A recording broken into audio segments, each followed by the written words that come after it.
In the sweeping wilderness of Yellowstone, the grizzly once ruled alone. Unmatched in size and strength, no creature could challenge the mighty bear. Then came the return of a formidable rival. Tall, rangy wolves from the north now stake their claim to Yellowstone. And somewhere in the backcountry, an epic battle unfolds. It's a clash of wills and opposing skills that echoes all through Yellowstone.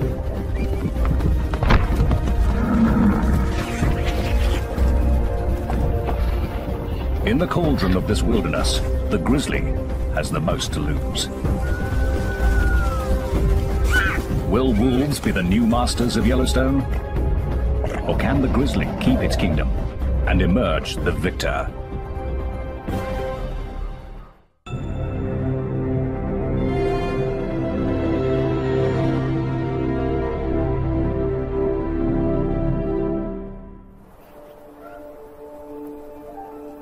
It's spring in the northwest corner of Wyoming.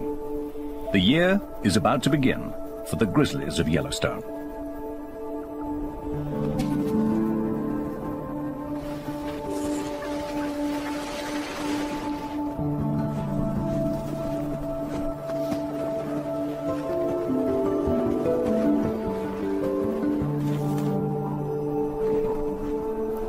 By early March, bears begin to emerge from their long winter's nap.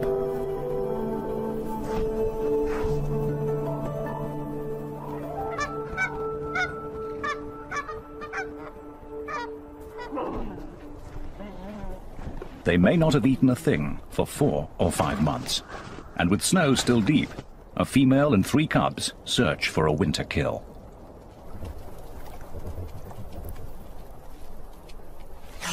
Otters have been out all winter, slipping and sliding between streams, looking for patches of open water.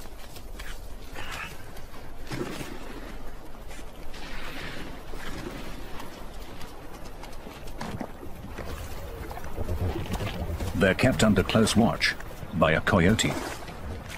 He's on a constant search for food. This is a world of predators, scavengers, and opportunists.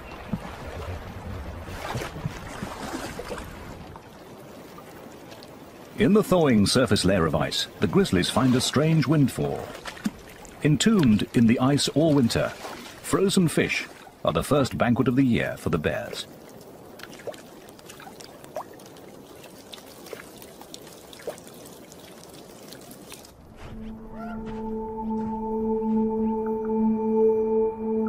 While the bears search for another easy meal, the wolves of the Hayden pack gather to feast on the rewards of their own hard work.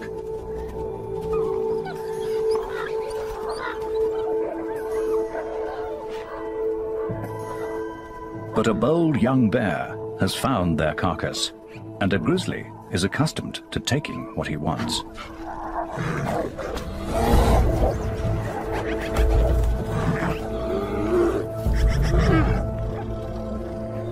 The Hayden wolves size up the situation. The pack is 9 wolves strong, and this is not the largest of bears. He's tried to bury the carcass and defends it from the center of his earthworks.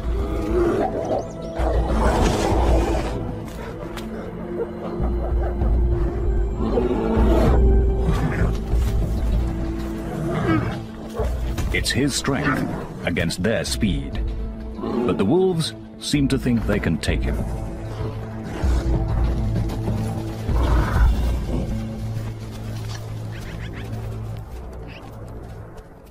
The Haydens prove to be more than the young bear can handle. This time.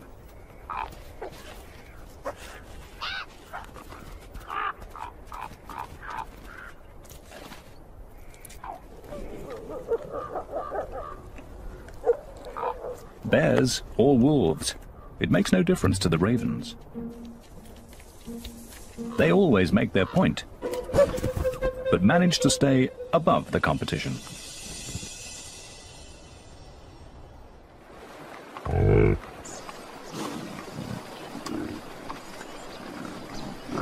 bison will face both wolves and bears over the course of their lives.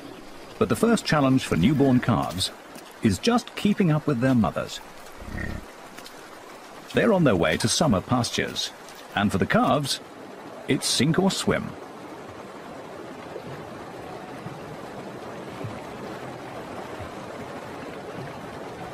Instinctively, the calves seek shelter next to their mothers. But the waters are cold and fast, too fast for the tiny calves. One has been swept into a logjam and is in real trouble.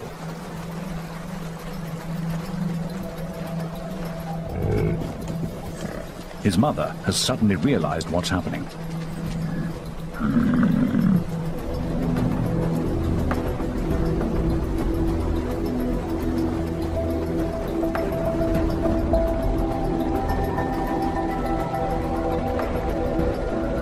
The calf breaks free, but is not out of danger. Calves often lose their mothers during river crossings, and without her, he can't survive.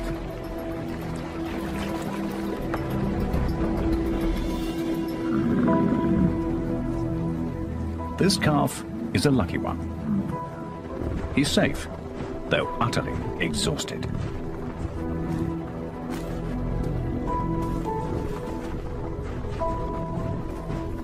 The Yellowstone River was just one of the first of many perils to come. A grizzly is following behind them, and for the bear, it's hunting season.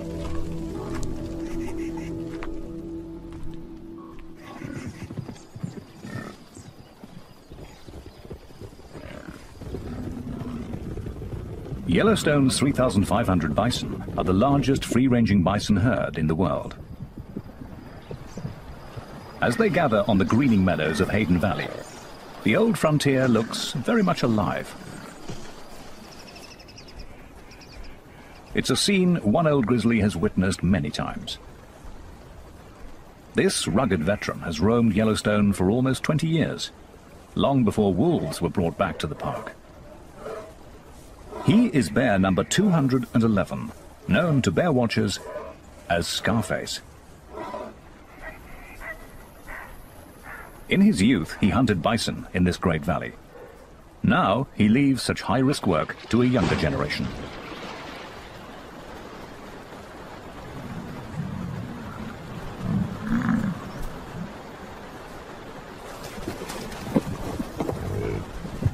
The bear has no advantage of surprise, yet he suddenly swings into action.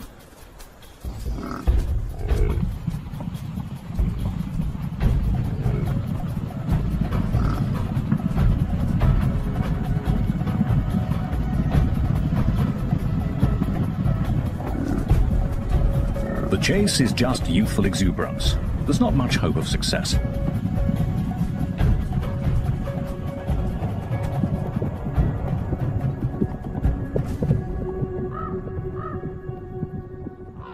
The bear will need a better strategy. But a truly devious plan is a coyote's speciality. He's so small, no one takes him seriously. He tests a calf. This one's big and strong.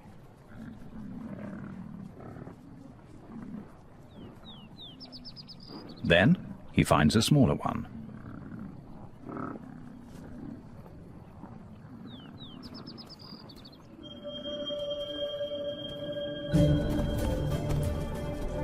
He pretends to play, but this is no game.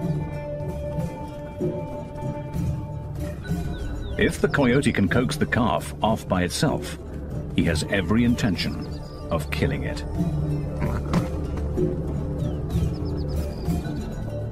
Just one bite could cripple the calf.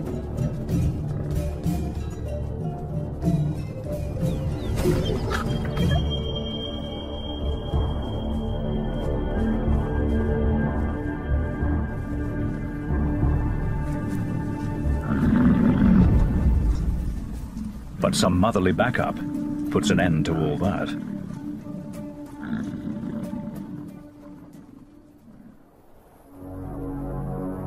Another grizzly is on the calving grounds.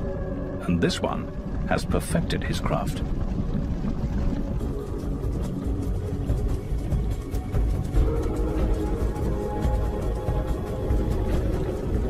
The grizzly uses his top speed of 56 kilometers per hour to separate a calf from its mother.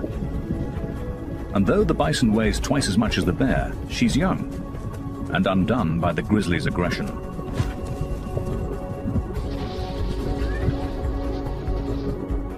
She hesitates, and her calf is lost.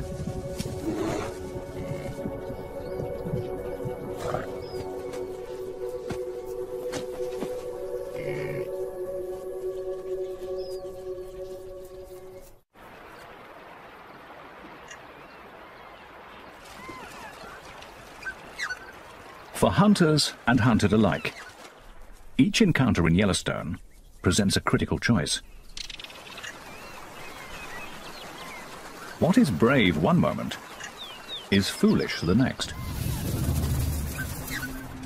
To fight or to flee, all of life hangs on the decision.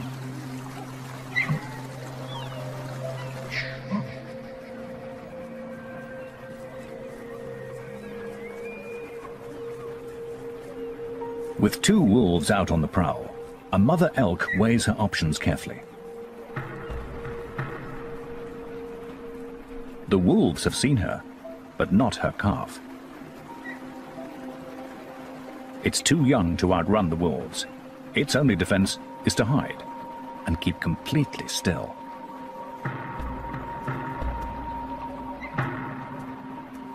Its mother heads straight for the wolves.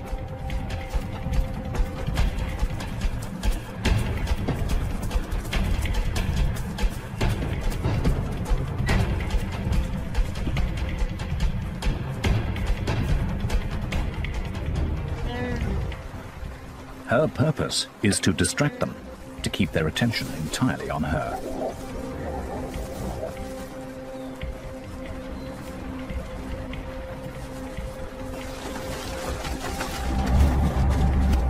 Again and again she charges, then invites them to chase her, using the river as a safe retreat.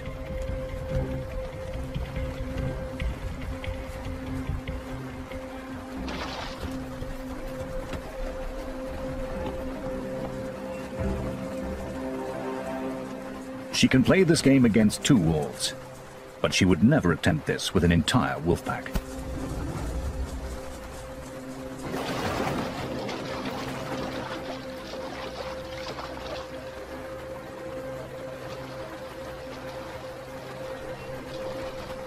Frustrated, the wolves give up.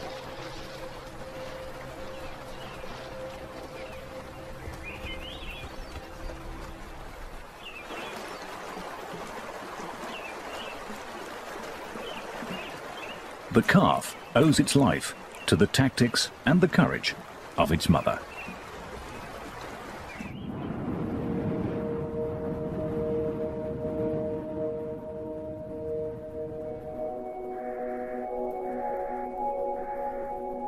Motherhood, even for a grizzly bear, is a test of character. It's June, and a spring snow squall has kicked up, but the bear and her cub are confronting more than just the weather.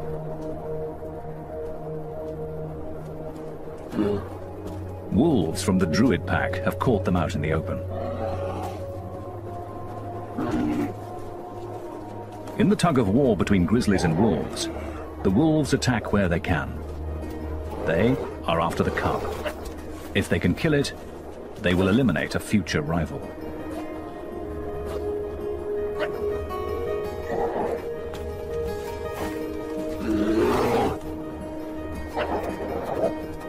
She's not a big bear, but she stands her ground. The wolves won't risk an injury.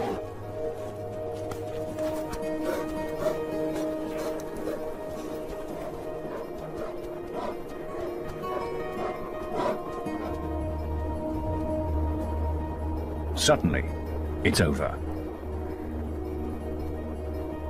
The wolves make a decision, and the bears are free to go.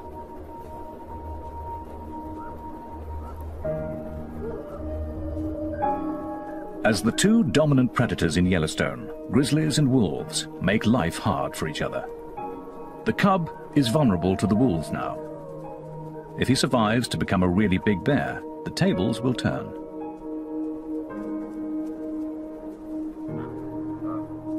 But he'll be a cub for a long time yet, and growing up is a full-time job.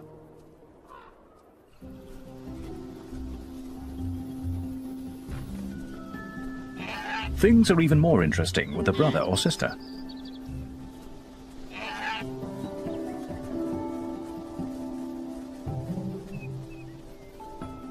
Cubs can turn anything into a toy.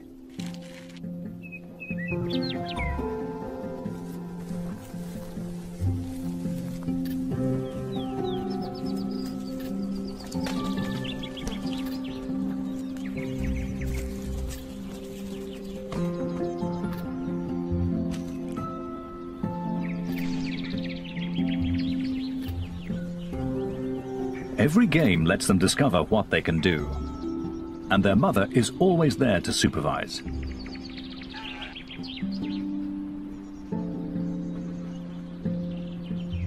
For grizzlies, these are the days of family life. They'll spend 2.5 years under the constant care of their mother. Then the cubs will be big enough to go their separate ways and travel through Yellowstone alone. Until then, she is everything they need.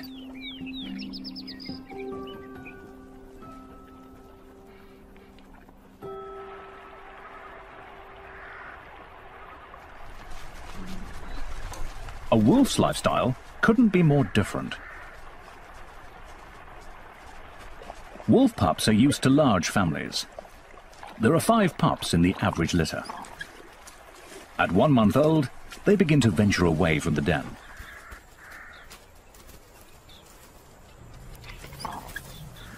Their mother is the alpha female, the white wolf with the research collar. But they have other guardians too. Older brothers and sisters, aunts and uncles. A member of the family is always in attendance. This show was created for you and your family to watch together. Welcome to Nat Geo Wild.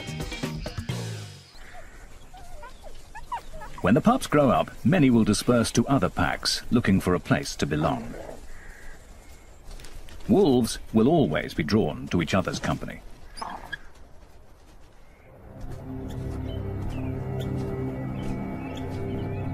A grizzly ambles along a trail on his solitary way above the den.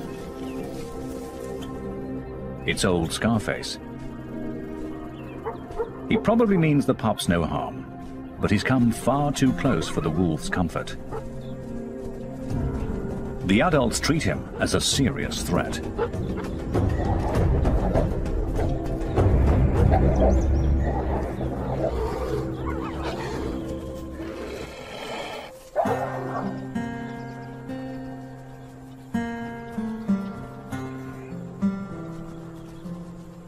It's the pups' first encounter with a bear, and their elders have shown them something valuable.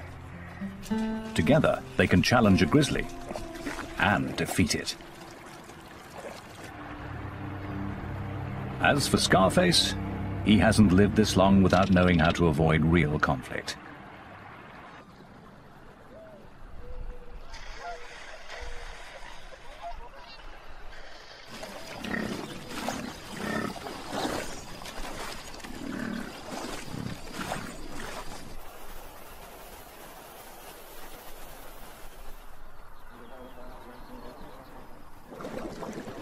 By the end of June, the high country is bright with color.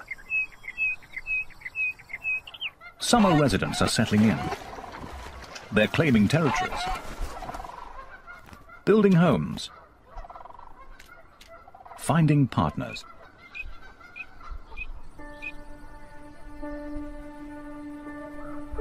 Even grizzlies get caught up in the social scene. It's the mating season. A courting couple could be mistaken for youngsters playing. But for grizzlies, this is romance.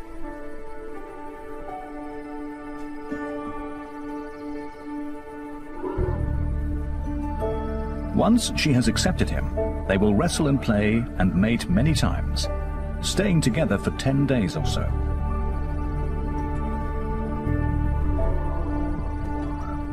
But their devotion will be fleeting. Enduring bonds are not in their nature. Yet, while it lasts, they share a moment of tenderness grizzlies seldom display.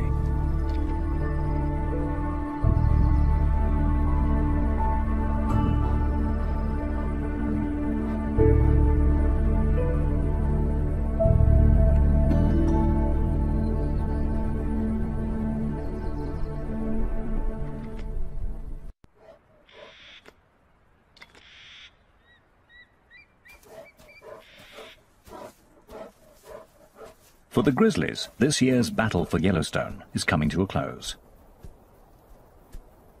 It's beginning to snow. One by one, the bears retreat to their dens. Winter settles in.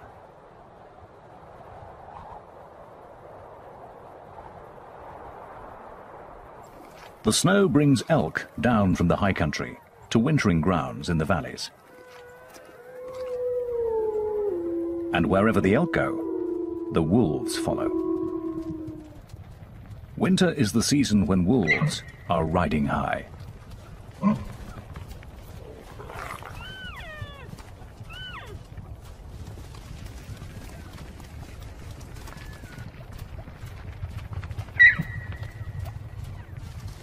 Severe conditions always work in their favor, wearing down their prey. The deeper the snow, the better the hunting.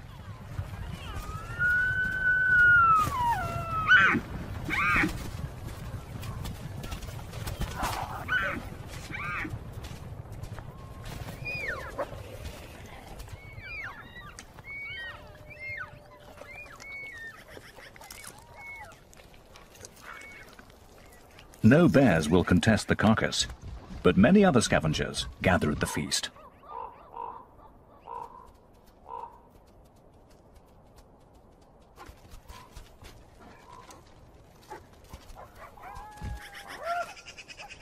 Eagles, ravens, magpies and coyotes are uninvited guests at every kill. Though wolves have the undisputed upper hand, they make the long winter easier for all these other carnivores. As long as there are elk, the wolves will provide.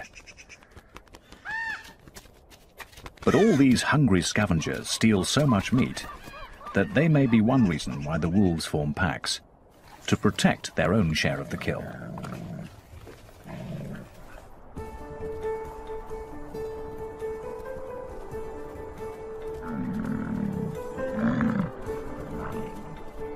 Come February, wolves go visiting, pack to pack. Now is their season for courting and mating. If a stranger comes calling, yearling females and pups come out to greet him.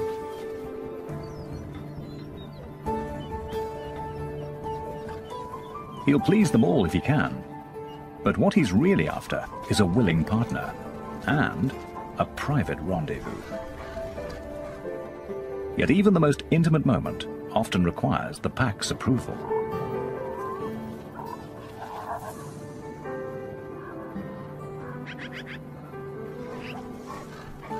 The alpha pair that leads the pack may share a bond that lasts for life. But all this togetherness comes down to just one thing. Wolves need each other.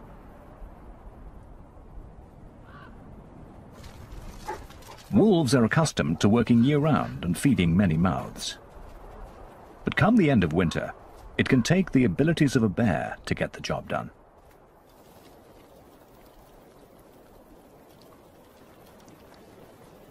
As the ice begins to thaw, a frozen pond becomes treacherous. Solid one moment, soft the next. A wolf has discovered its most recent victim. The wolves weigh about 45 kilos and cannot trust the ice to hold them. They can see the carcass and would take the hand out, but it just isn't worth the risk. As the pond continues to freeze and thaw, coyotes venture onto the ice. At 14 kilos, they are light enough to cross it, but not strong enough to move the carcass.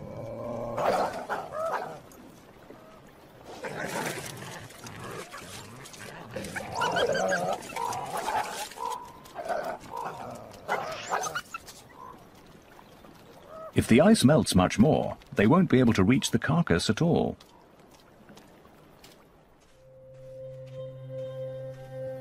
For once, a grizzly, fresh from his den, arrives as something of a hero.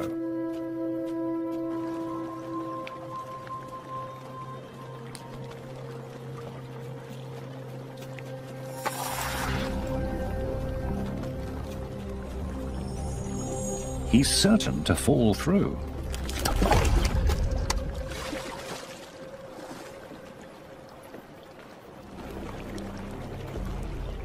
But his massive strength will come to the rescue.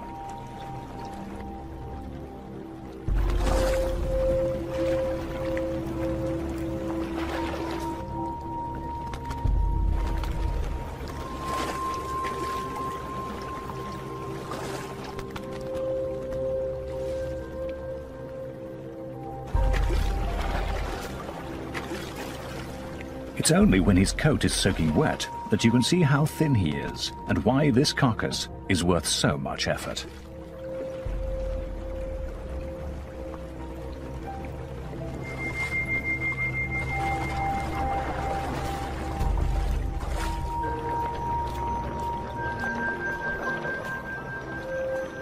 As the bear reaches shore with the prize, even the ravens can appreciate his labors.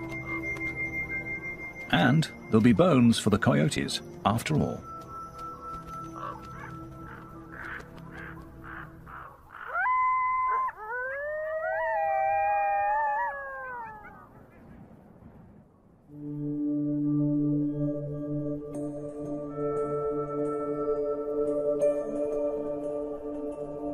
Dawn sends an eerie smoke through the remains of a forest fire. It's moisture vaporizing from the blackened trunks as they warm up in the sun.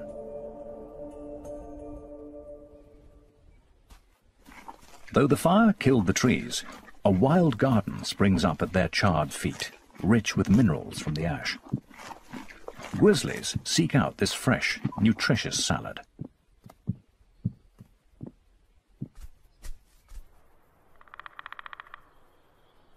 A great grey owl dozes at the edge of a burn. He's been up all night, hunting. But a robin has a nest nearby. In Yellowstone, conflicts can flare up in any corner. Until the owl leaves, there'll be no rest for either of them.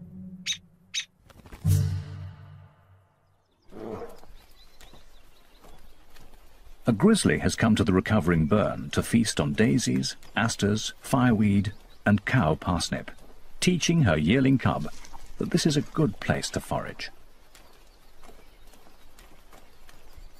A cub has to learn a great variety of plants and where to find them at what time of year. And while one cub studies this lesson, another follows its mother onto the calving grounds of the elk. Grizzlies aren't full-time predators like the wolves, but they still take their toll of elk calves each spring.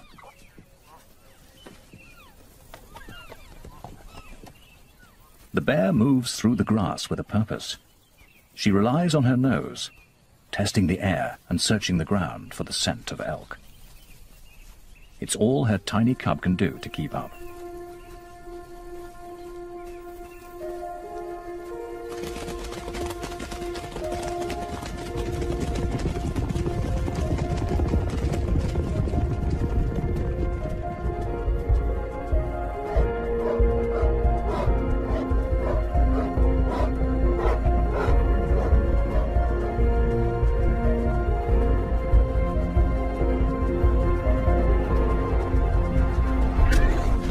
For the calf, the brief dance between birth and death will be over in a moment.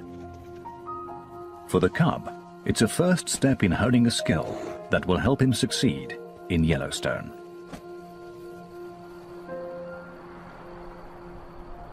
Yet bears have many ways to make a living.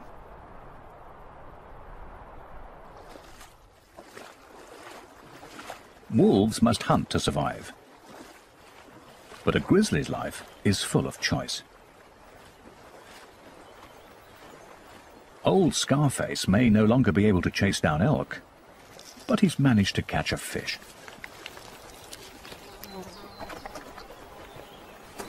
And as he wanders his range, there will be mushrooms and dandelions, ants and earthworms, biscuit root and berries to harvest. The grizzly needs a kingdom vast and varied and complex. He needs all of Yellowstone.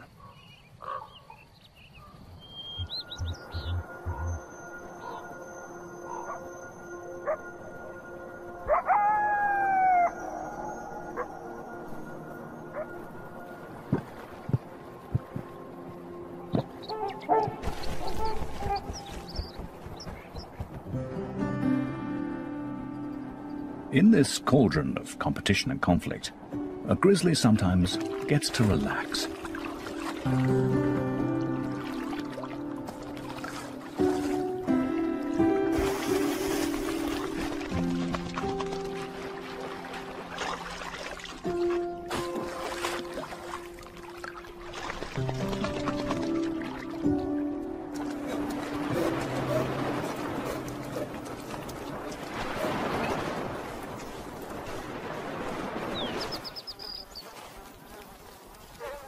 He retrieves a mule deer he has stashed in the grass by the lake, and for once he has a whole carcass to himself.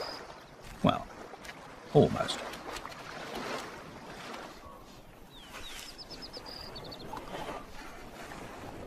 He takes his time over a delicate morsel.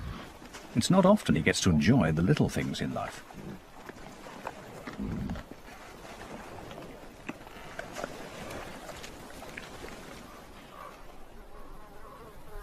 Then, after lunch, a nap.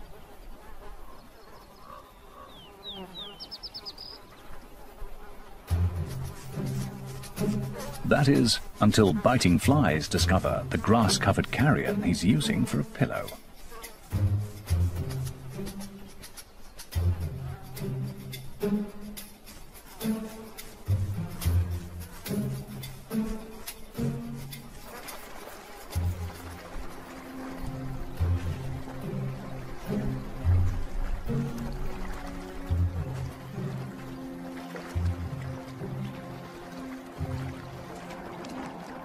He retreats to the cool waters for some sweet relief.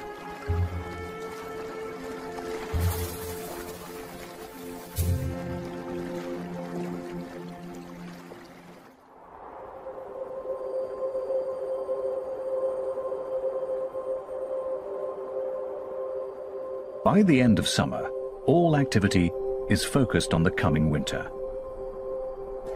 Grizzlies head up high for the most important harvest of the year.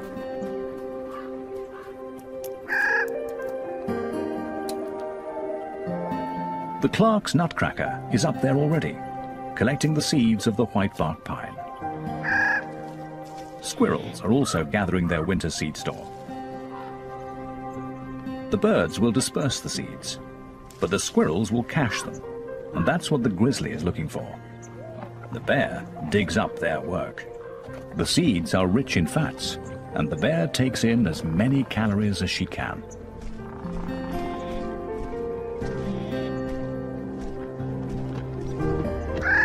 These seeds are crucial to grizzlies, but the cones don't fall to the ground.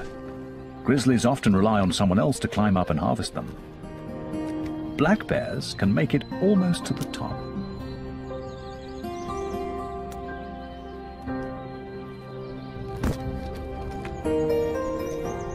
They'll bring the branches and cones to the ground, and in reach of the grizzly.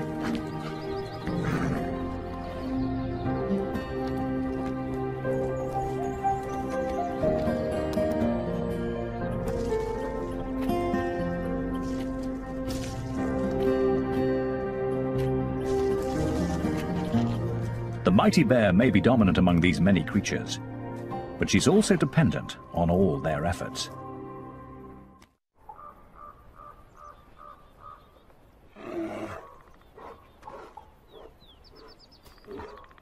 In this tale of two predators, each succeeds according to its nature.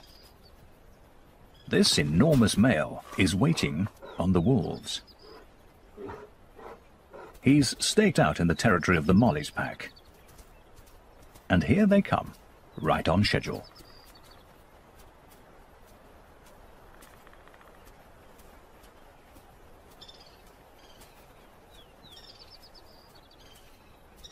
Instead of starting some kind of fight, the grizzly tags along with the pack.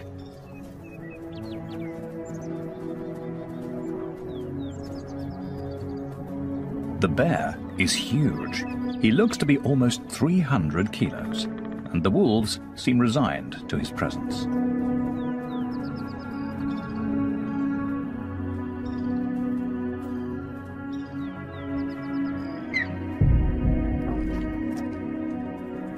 The wolves attend to their task. They're here to hunt.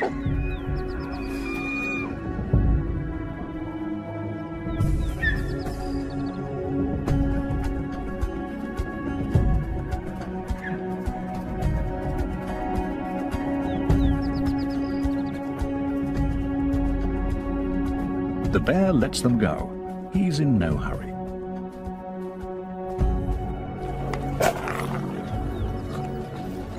But as soon as the wolves have accomplished a kill, he's suddenly quick on the scene.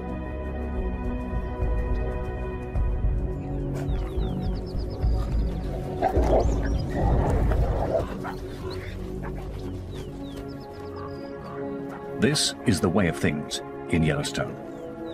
A wolf pack working together is the greatest predator there is. But even the Mollies, 14 wolves strong, know how to step aside for one large bear. A grizzly in his prime is the master here.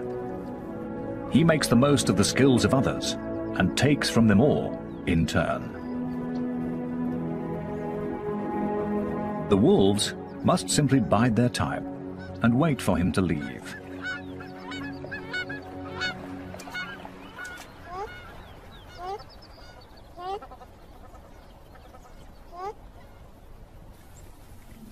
Old Scarface is past challenging a wolf pack. He's up in the whitebark pine forest, where it's already starting to snow.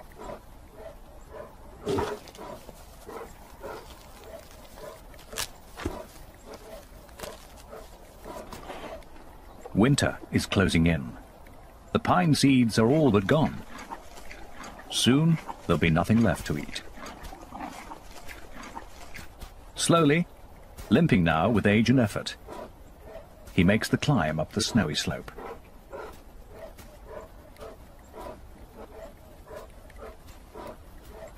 His den and a long winter's rest are waiting.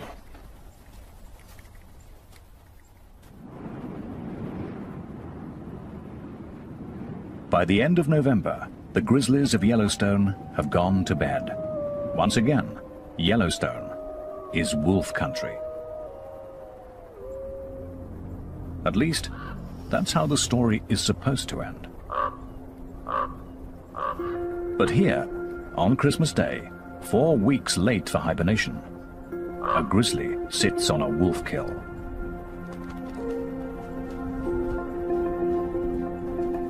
Is this the start of something new?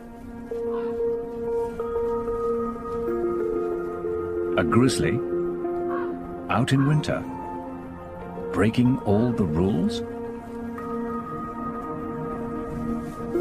The coyote grabs a bite and runs. This is not good news to him. Will the bear be waiting at every kill all winter?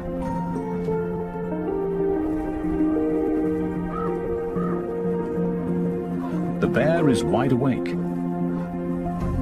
and appears to enjoy being out past his bedtime. After all, it is Christmas, and he's discovered a satisfying secret. Although it's winter, he may not have to hide from hunger. Wolves are doing the hunting for him.